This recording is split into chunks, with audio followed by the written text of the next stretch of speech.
Shalom Ubracha, bonjour à tous, nous poursuivons avec la 5e Mishnah aujourd'hui du premier Pérec de Chagiga. La Mishnah nous dit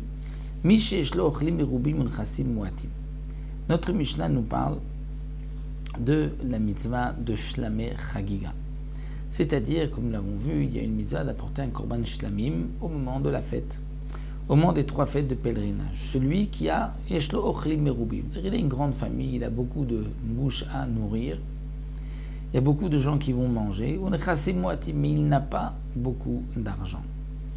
Alors on va lui dire, mais vim shlamim merubim volot moatot. On lui dira, amène beaucoup de korban shlamim et peu de korban ola. Pourquoi?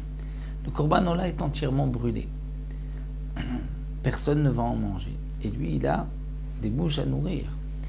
Et le korban shlamim est mangé par les propriétaires. Donc il vaut mieux, puisqu'il n'a pas beaucoup d'argent, investir, apporter plus de korban shlamim, il pourra nourrir ainsi sa famille et apporter moins de korban ola. Dans le cas contraire, nechassim merubim, il a beaucoup d'argent, ve'ochlim muatim, mais il n'a qu'une petite famille, peu de bouche à nourrir.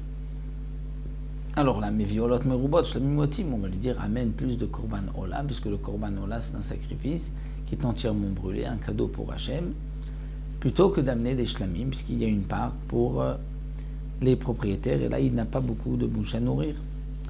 Dans le cas où Zev Moat, c'est-à-dire il a peu d'argent, mais il a aussi une petite famille, alors on lui dira Al-Zenemar, le minimum, Mea Kesef ou Shte Kesef, comme nous l'avons vu, un korban ola avec Mea Kesef, et Shte Kesef, 2 pièces pour le korban shlamim. Vous vous rappelez, nous avons vu que c'était la marloquette entre Beth Shammai et Beth Hillel.